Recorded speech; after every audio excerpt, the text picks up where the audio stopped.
Jake Martinez sat at his desk, eating a soggy sandwich and staring at his computer screen. The office was quiet except for the hum of air conditioning and the clicking of keyboards.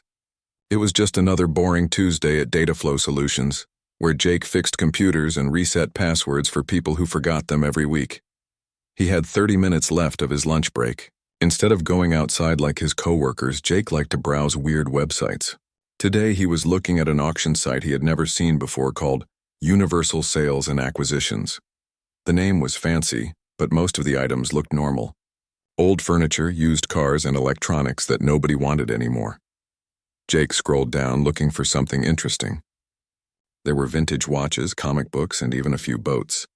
Nothing caught his eye until he saw something that made him laugh out loud. Right there between a rusty bicycle and a box of old DVDs was a listing that said, Habitable Planet, Kepler 442c, starting bid, €1. The seller was listed as Galactic Real Estate Consortium. Jake clicked on their profile. They had been a member for 12 years and had thousands of positive reviews. People wrote things like, great service, fast delivery, and exactly as described, would buy again. But Jake could not see what they had bought. He clicked back to the Planet listing. The description was written like it was selling a regular house. Beautiful blue-green world with breathable atmosphere and clean water. 2 small moons provide romantic lighting at night. Previous inhabitants have relocated to new opportunities. Some minor atmospheric maintenance may be required, perfect for those seeking a fresh start in a quiet neighborhood. Jake looked at the photos. The planet looked real. There were blue oceans, green continents, and white clouds swirling around it. The 2 moons hung in a star-filled sky that looked nothing like Earth's night sky. It was beautiful but obviously fake. The bidding would end in 6 hours. So far nobody had placed a bid. Jake laughed again. This had to be some kind of art project or joke website.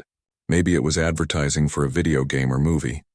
But the reviews on the seller's profile looked real, and the website seemed legitimate. Jake looked around the office. His boss was in a meeting and his coworkers were busy with their own tasks. He had been working at Dataflow for 3 years and every day was exactly the same. Wake up, drive to work, fix computers, go home, watch TV, sleep, and repeat. His savings account had $2,000 that he never spent on anything fun. What the hell, Jake muttered. He created an account on the website and placed a bid for $1. The site immediately congratulated him for being the highest bidder. A countdown timer appeared showing 5 hours and 53 minutes until the auction ended. Jake bookmarked the page and went back to work, curious to see if anyone else would bid on a planet. For the rest of the day, Jake checked the auction every few minutes. The price stayed at $1. No other bids came in. Jake started to feel nervous. What if this was some kind of scam? What if they charged his credit card for more than $1? But then he remembered that his credit card company would protect him from fraud, and it was only $1 anyway. At exactly 6 o'clock, Jake's computer pinged with an email notification. The auction had ended. He had won. His total cost was $1 plus 50 cents for shipping and handling. The email included an official-looking invoice and a link to download his planetary ownership documents. Jake clicked the link and downloaded a PDF file that was 47 pages long. It looked like a real legal document, complete with official seals and signatures.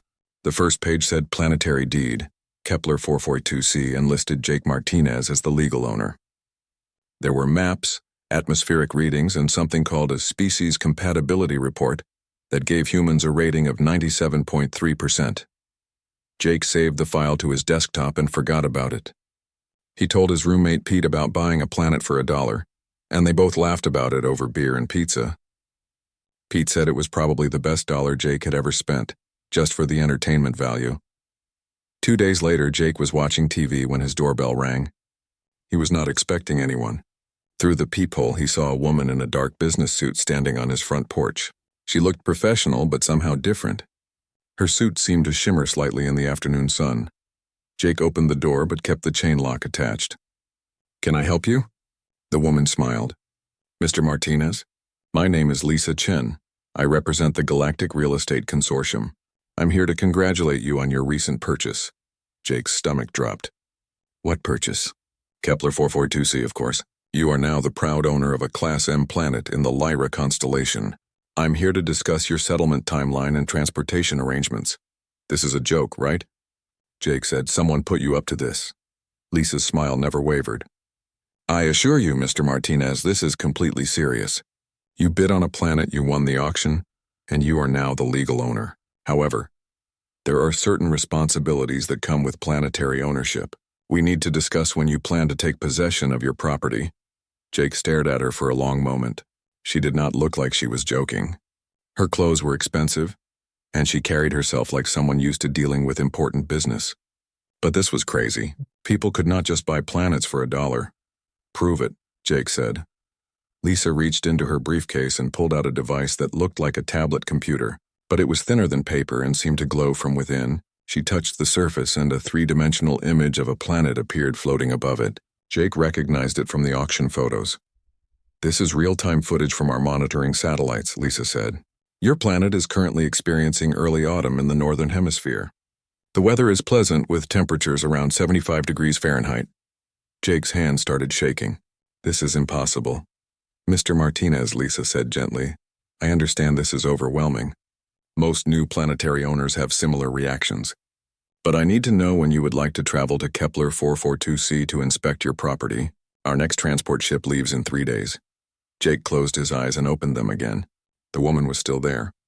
The floating planet was still spinning above her device. This was really happening. Can I bring someone with me? He asked. Of course. Many owners prefer to have companions for their first visit.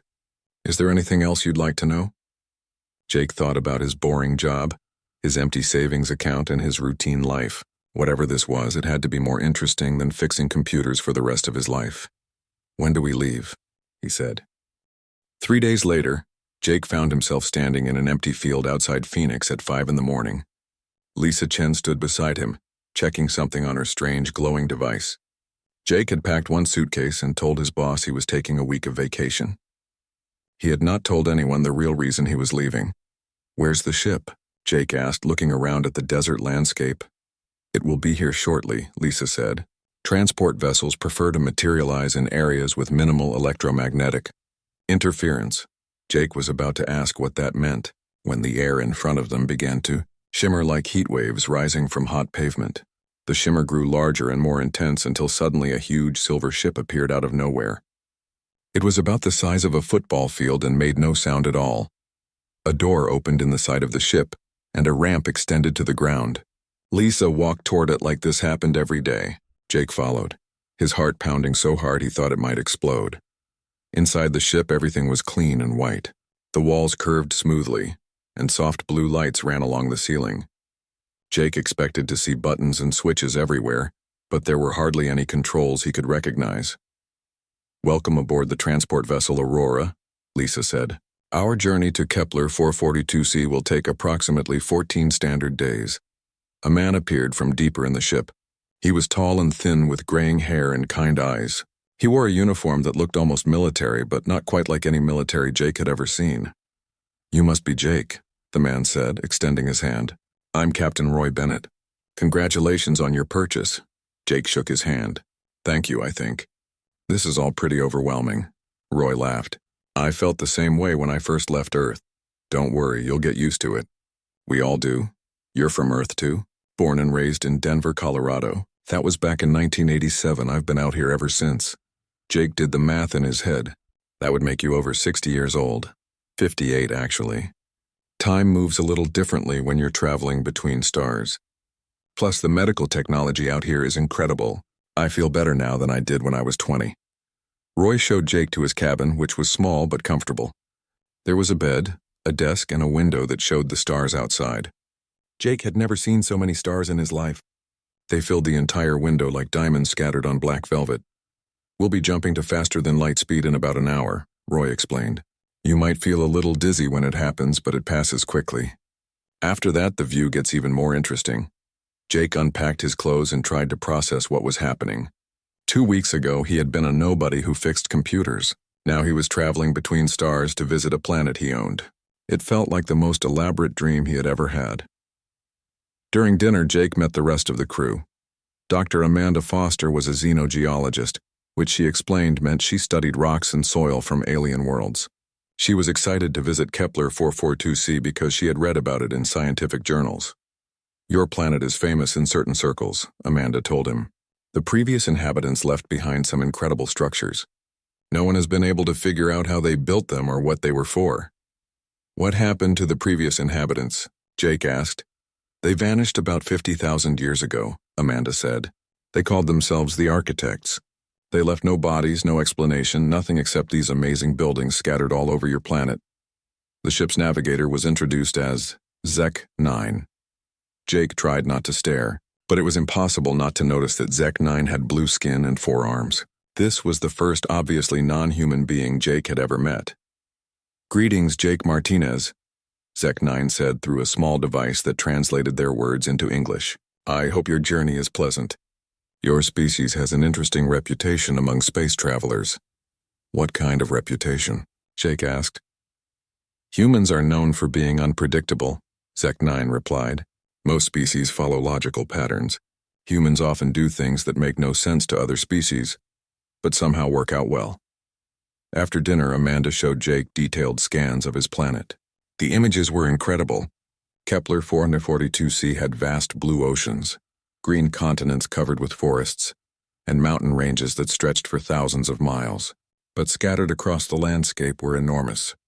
Geometric structures that clearly did not belong to nature. Some of the structures were pyramids, larger than anything on Earth. Others looked like giant crystal formations that twisted up into the sky. There were perfect circles carved into mountainsides and strange metal towers that seemed to defy gravity. The architects were master builders, Amanda explained. These structures have been here for 50,000 years, but they look like they were built yesterday. No weather damage, no wear and tear. Some of them still generate energy, though we don't know how. Why did my planet only cost $1? Jake asked. Amanda and Roy exchanged a look. Roy answered carefully. Because 17 different species have tried to colonize Kepler 442c over the past 10,000 years. Every attempt failed. Failed how? The colonists just couldn't stay, Amanda said.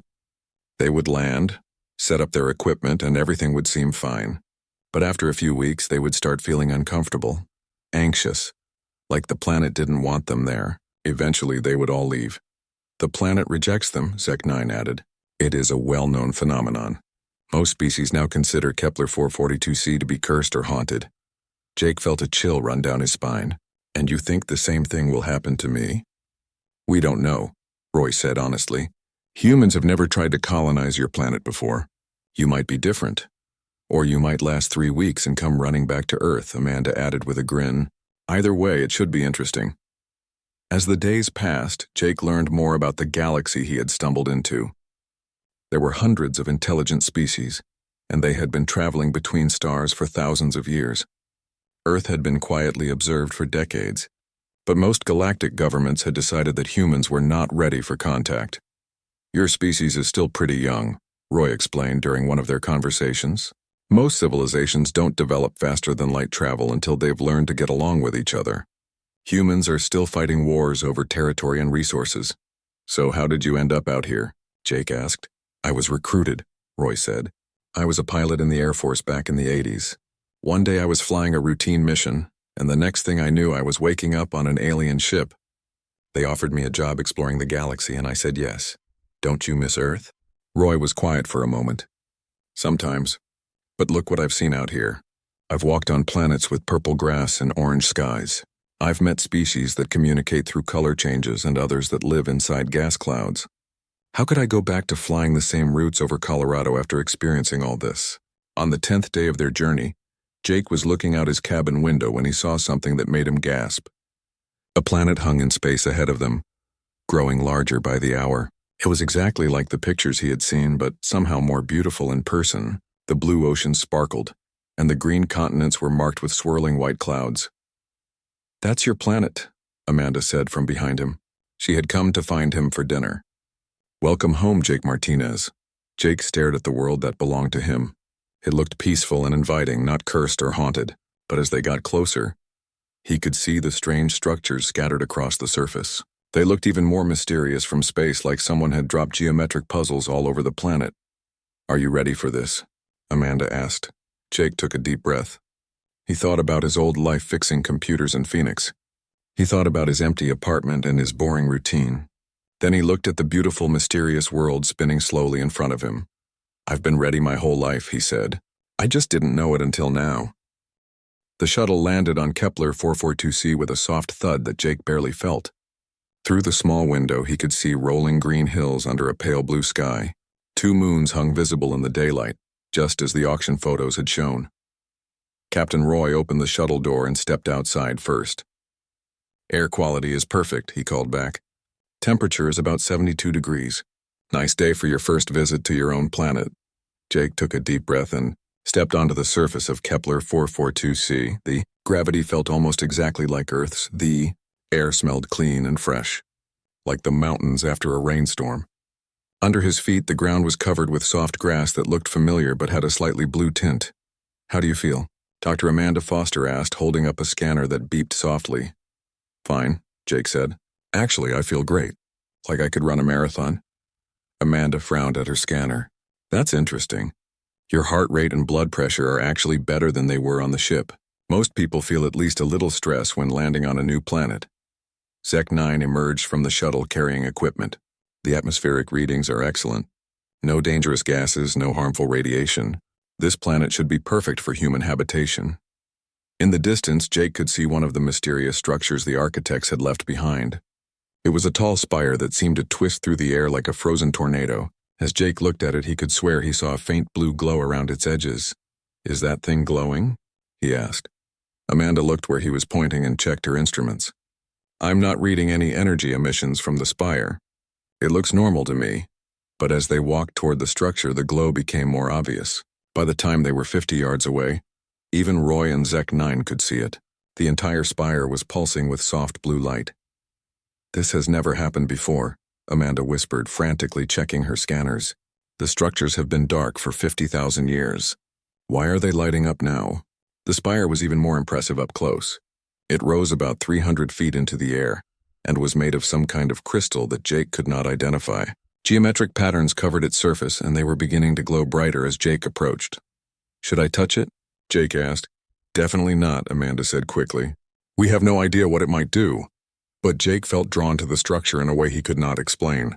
It felt familiar somehow, like coming home to a house he had never seen before.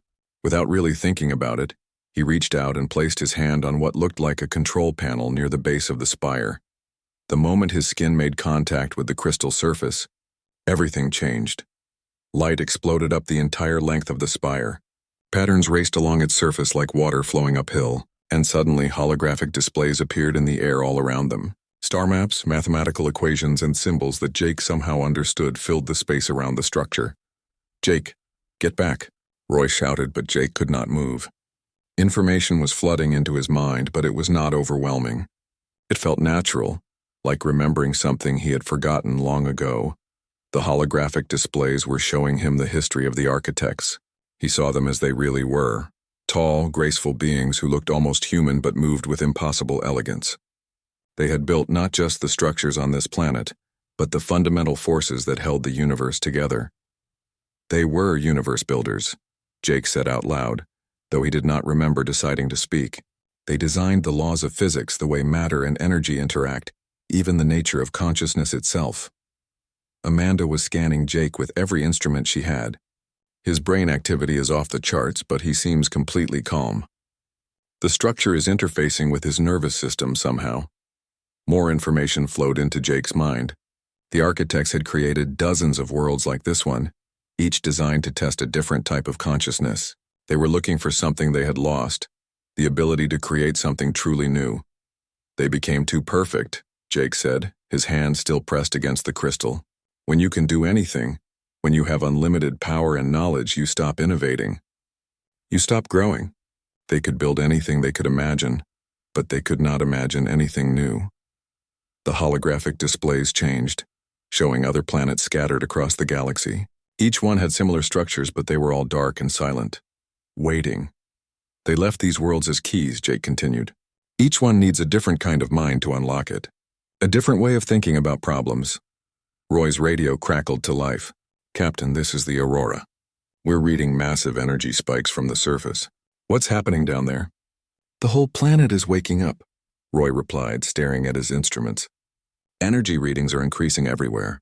The orbital platforms are activating too.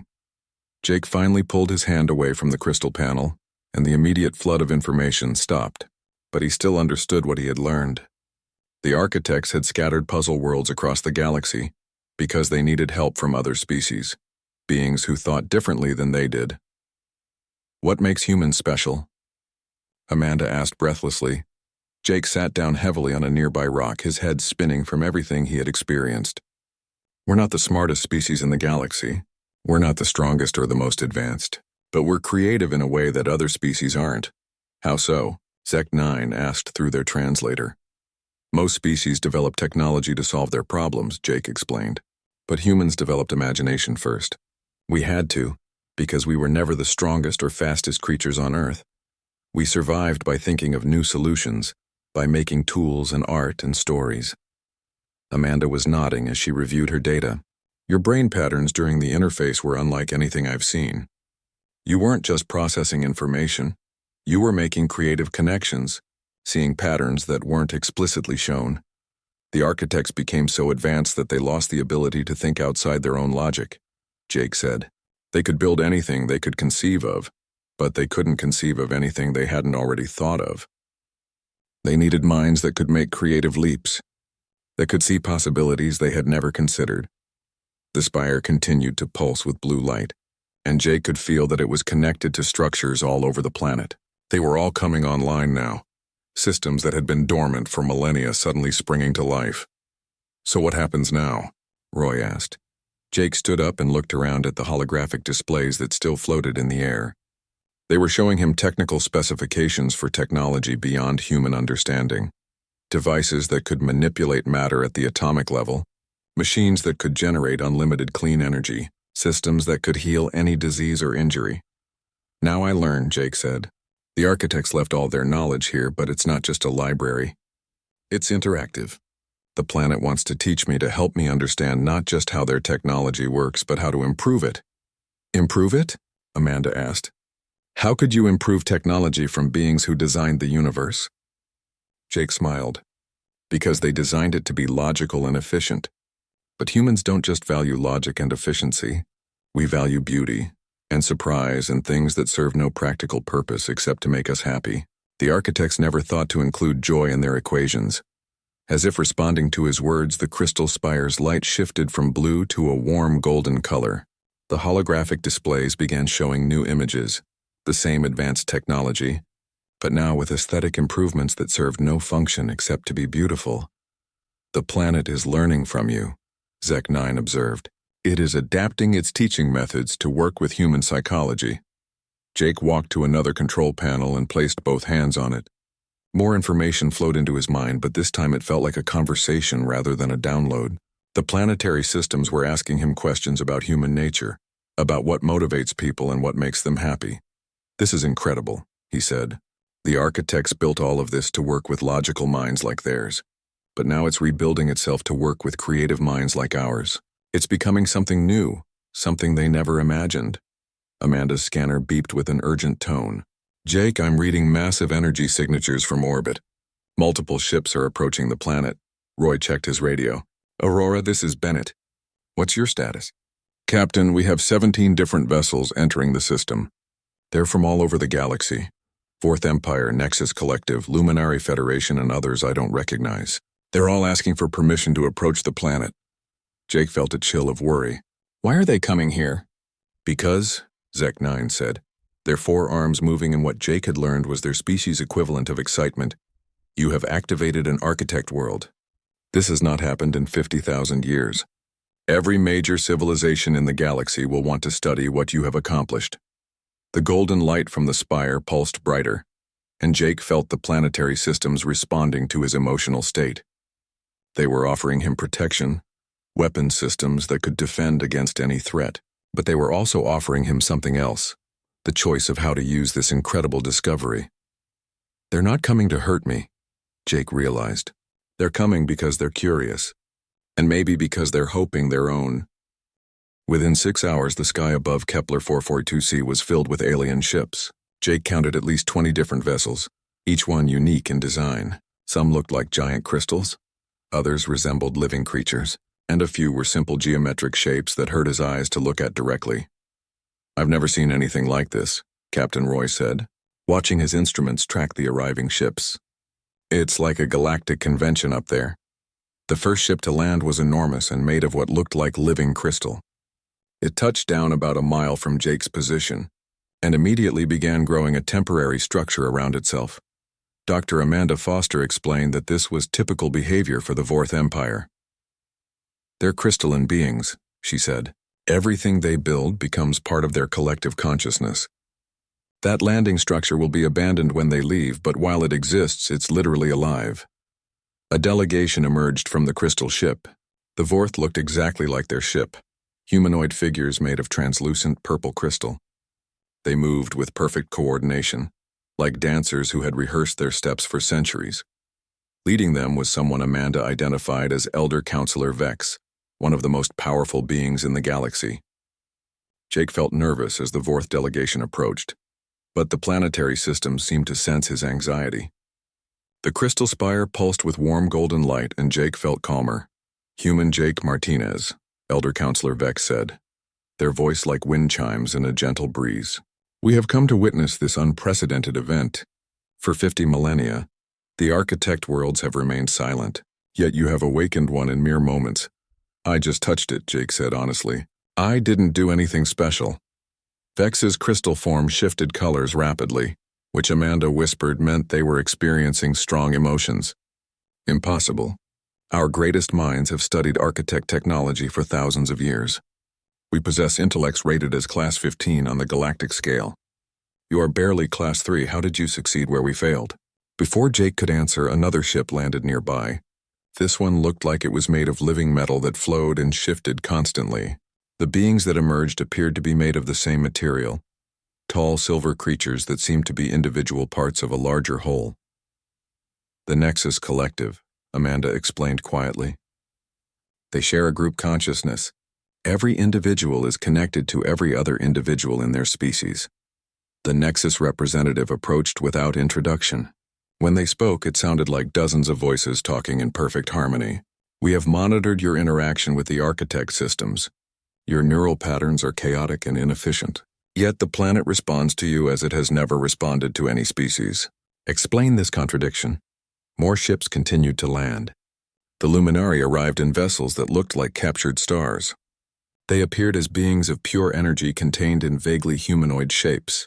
The Hegemony landed in ships that looked like floating buildings, carrying insect-like creatures with multiple arms and compound eyes. Jake found himself surrounded by representatives from a dozen different species, all demanding to know how he had activated the architect systems. Their questions came rapidly, often in languages that required translation. "Devices. Show us your technique," demanded a hegemony scientist whose compound eyes reflected the crystal spire's light like tiny mirrors. "Demonstrate. Your method?" requested a luminary whose energy form flickered with impatience. "We must understand the mechanism," insisted a collective voice from the Nexus. "Delegation." Jake felt overwhelmed by the attention, but the planetary systems continued to support him. More crystal structures around the area began to glow, and holographic displays appeared showing detailed scans of Jake's brain activity during his first contact with the spire. "I can't really explain it," Jake said, looking at the crowd of alien beings. "I just felt like the structure wanted me to touch it, and when I did, information started flowing into my mind." Elder Counselor Vex stepped closer, their crystal form towering over Jake. "We have touched these structures countless times. They remain inert. What makes you different?" Dr. Amanda Foster spoke up from where she had been quietly recording everything.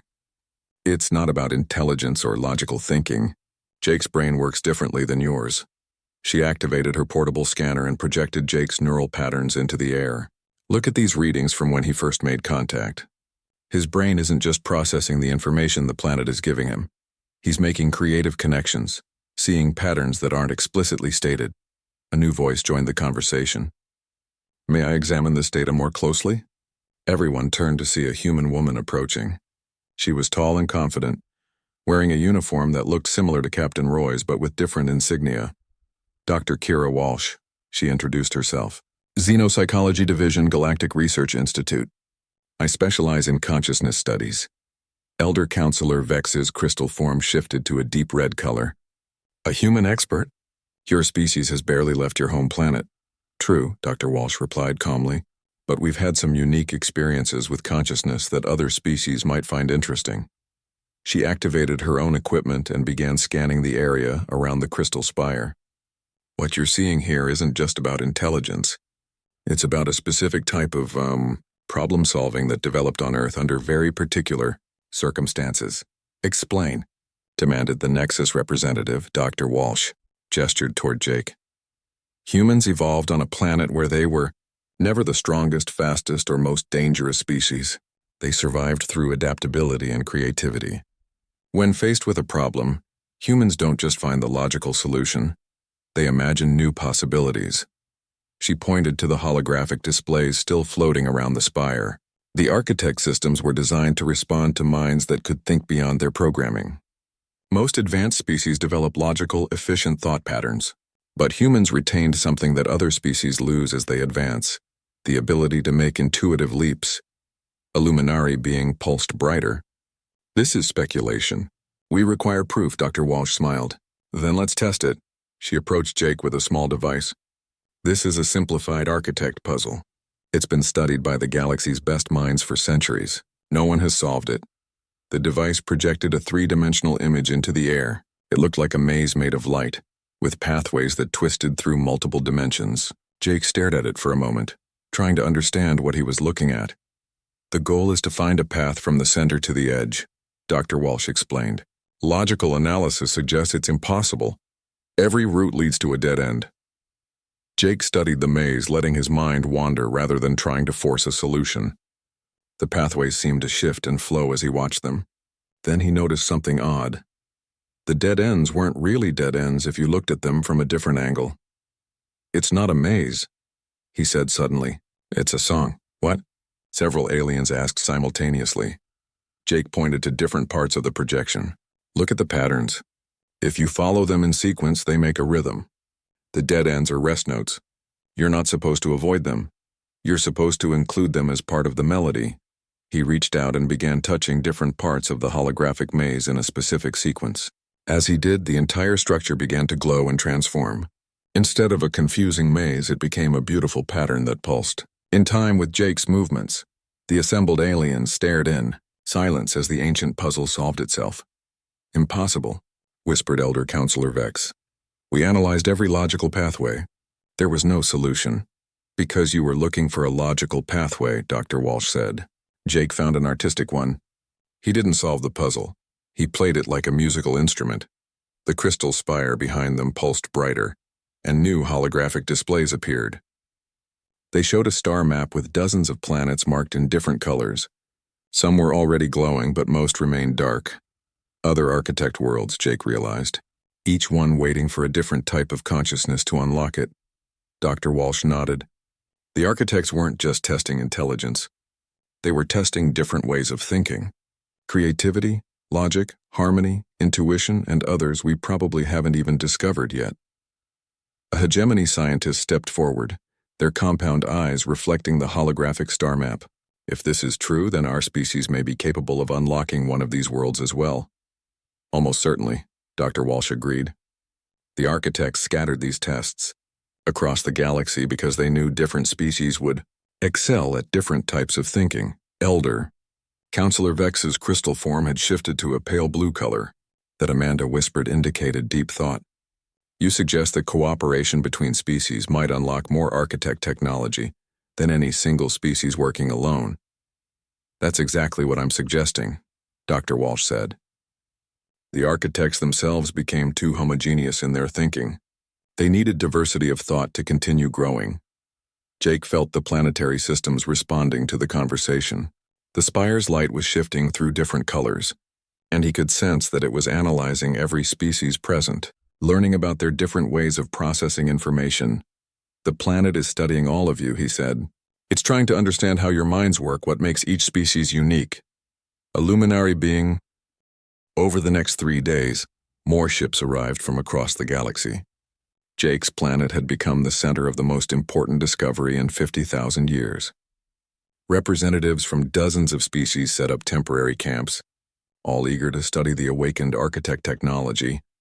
Jake found himself spending most of his time connected to the Crystal Spire, learning more about the architects and their incredible legacy.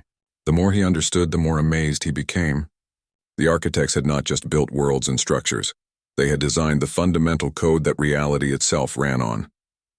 Physics, chemistry, biology, even consciousness, Jake explained to Dr. Amanda Foster as they walked between the various alien camps.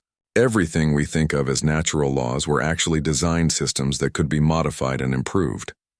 That's incredible, Amanda said.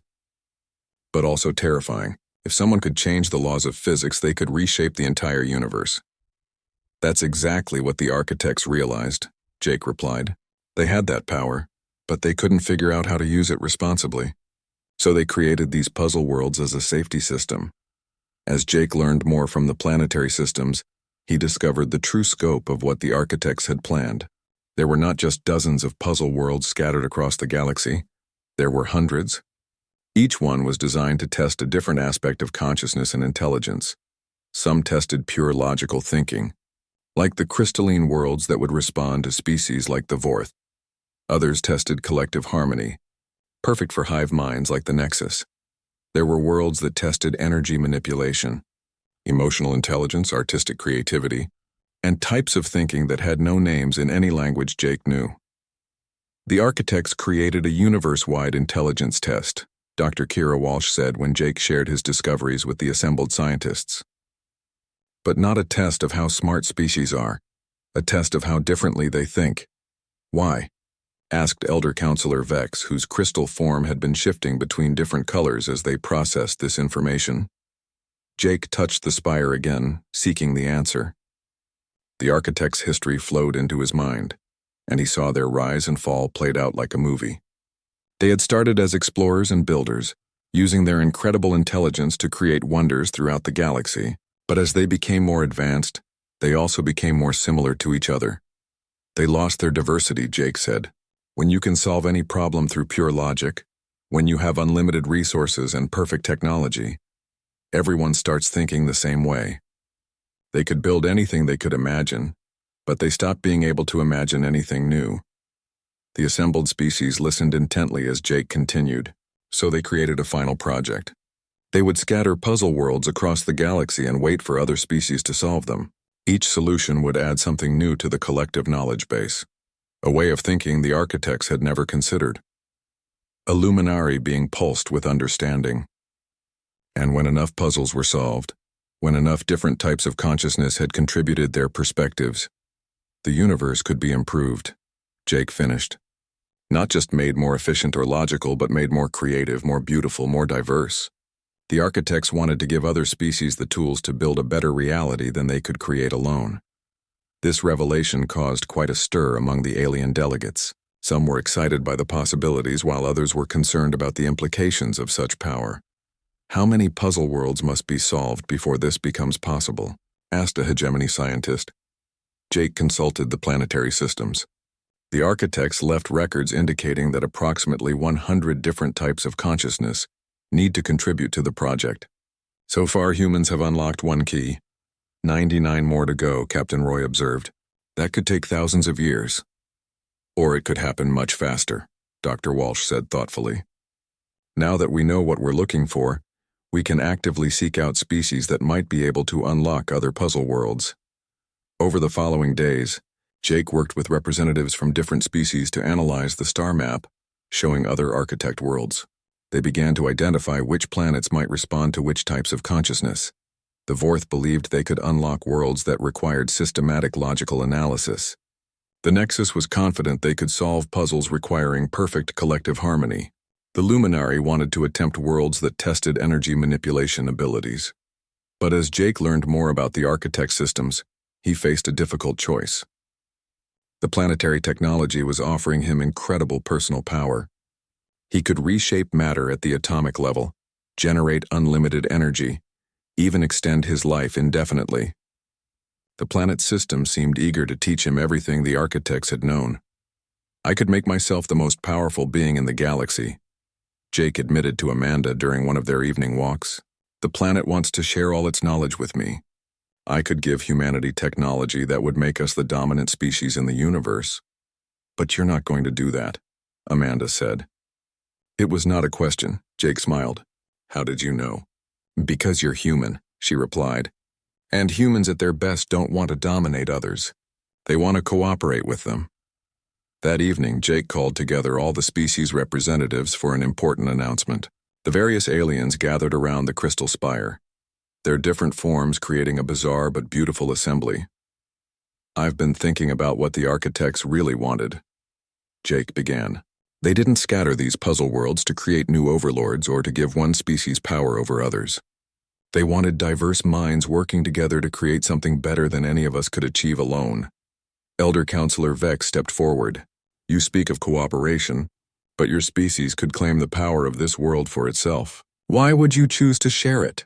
Because sharing it makes it more powerful, Jake replied. He placed his hand on the crystal spire, and holographic displays appeared showing the planetary system's analysis of all the species present. The planet has been studying all of you, Jake said. It's learned that human creativity is enhanced when combined with Vorth logic. Nexus harmony becomes more effective when balanced with hegemony individual initiative. Luminary energy manipulation reaches new heights when, guided by other species' perspectives. The holographic displays showed theoretical technologies that could be developed by combining the unique abilities of different species. Medical devices that could heal any injury. Energy sources that could power entire civilizations without environmental impact. Transportation systems that could cross the galaxy in hours instead of weeks. None of us can achieve these things alone, Jake continued. But together, we might be able to build the better universe the architects envisioned. A long silence followed as the various species processed this proposal. Finally, a luminary being spoke. You would give up exclusive access to architect technology in exchange for cooperation between species? I would trade exclusive access for inclusive progress, Jake replied. The architects made their greatest mistake when they became too isolated, too similar in their thinking. I don't want humanity to repeat that error. One by one, the species representatives agreed to Jake's proposal. They would work together to locate and unlock other architect worlds, sharing their discoveries and combining their unique abilities to understand the technology they found. Elder Counselor Vex was the last to agree. Your species continues to surprise us, Jake Martinez. Most civilizations would seize such an opportunity for dominance. Most civilizations didn't evolve from creatures who survived by cooperating with each other, Jake replied. Humans have always been at our best when we work together. 6 months later, Jake stood on the observation deck of a new space station orbiting his planet. Ships from dozens of species came and went regularly, carrying teams of scientists and explorers to investigate other architect worlds. 3 more puzzle worlds had been successfully unlocked. The Vorth had activated a planet that tested logical reasoning, revealing new technologies for manipulating matter and energy. The Nexus had awakened a world that responded to collective consciousness, unlocking secrets of instantaneous communication across galactic distances. Most remarkably, a previously unknown species called the Dreamweavers had solved a puzzle world that tested imagination and creativity in ways even humans had not anticipated. Their success had revealed architect technologies for creating entire pocket universes. The progress is incredible, Dr. Amanda Foster said, joining Jake at the observation window. In just 6 months, we've learned more about advanced technology than most species discover in centuries. And we're just getting started, Jake replied. He had become the unofficial coordinator of what was now called the Architect Project, helping different species work together to unlock the galaxy's greatest mysteries. A message chimed on Jake's communication device. It was from Earth. After months of preparation, humanity's governments had finally decided to reveal the existence of galactic civilization to the general public. The response had been everything Jake had hoped for. Instead of panic or fear, there was excitement. Earth's greatest scientists, artists, and thinkers were volunteering to join the Architect Project. Musicians wanted to explore puzzle worlds that might respond to